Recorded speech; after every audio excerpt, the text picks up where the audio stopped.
words about thermal efficiency and how important it is and how much there is to do, but also how much we've done. The state today sends, the state's people send $600 million a year out of state, mostly out of country, for imported oil. Think about that number, $600 million every year. It's incredible. And why would we do that even if there wasn't any climate change or future resource depletion or air pollution? Why would we send that kind of money out of the state when we don't have to? The first thing to do, of course, about climate change is to simply reduce the amount of emissions. And before, I think, unfortunately, I think most things we look mainly to alternative fuels, but we should be looking at how all fuels are used and how they're wasted in our economy and right in our homes. The legislature, before I was back there, these guys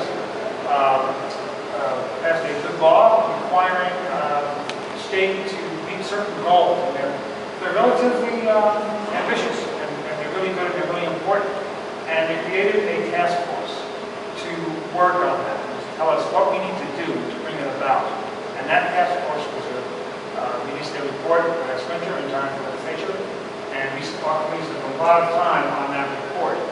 And that's where that $600 million figure comes from. I've got some other figures for you on that. If we do the recommendations in this report, and you know, the report is not all that ambitious. We're talking about only 25% of the housing stock in the whole state. Okay, just 25%. That's 80,000 units, 80,000 housing units. If we brought them to a higher standard of organization, each homeowner would save about $1,000, and the multiplier impact of that investment on the state's economy is 6.8. Compare that to that $600 million. I don't know how you even express that multiplier when it's just negative. I guess it's a negative figure. Maybe it's negative 6.8, a factor of 6.8. So we need to pass that legislation. We need to do for all the people of the state what already happens for electricity, thanks to our very innovative program, Efficiency Vermont and BBIC. As you know, this was something that was new, and no one else was doing it, and it was created here in Vermont, and now it's spreading, and these guys themselves are spreading to other places, because it's a very, very simple concept. Besides all the brilliant people that work there and help people with different ways to save energy and different technologies that are coming in. I myself, I have a 4-family house in the Old North End, and I have taken advantage of their expertise, and other people will as well.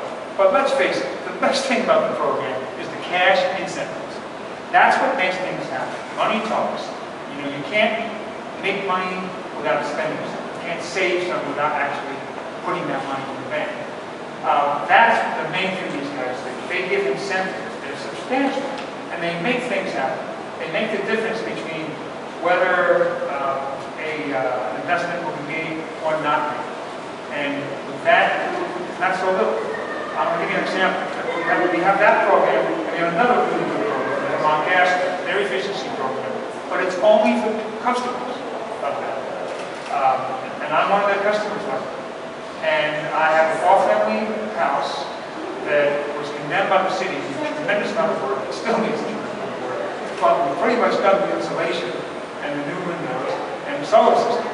And not the solar system, but all the energy efficiency investments that I've made, not efficient Vermont, but because I'm a gas customer, Vermont Gas is paying 45% of that investment. And it's not a rebate, there's no games, you can do it however you want. The contractor can be paid directly by them, and you get a bill of 55% of the total. That's actually how you can do it however you want. If you're a natural gas customer of Vermont Gas Systems, that's the deal. Now, if you are not a customer, you don't have such a deal. There's some electricity savings, but for saving heat, if you heat your house any place in the state with home heating oil or propane. If you still use electric, you can get some help. But if you use oil, which most people do still use, there is not, I don't want to say nothing. These guys have a little program for them, but they don't have the big incentive. So it's not really making it help. So we need to take these excellent programs, Vermont Gas and VDIC, Vermont Energy Efficiency, and Efficiency Vermont, and do that for the whole state. And that's what I tried very hard to do last year. But the legislature needs to get serious.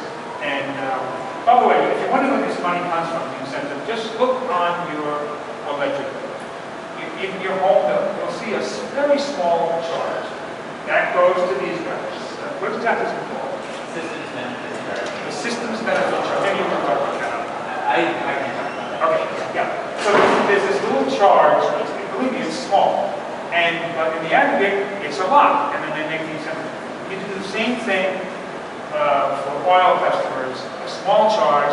And then I think politically, to make it happen, we need to do something to not have people below a certain income pay that charge.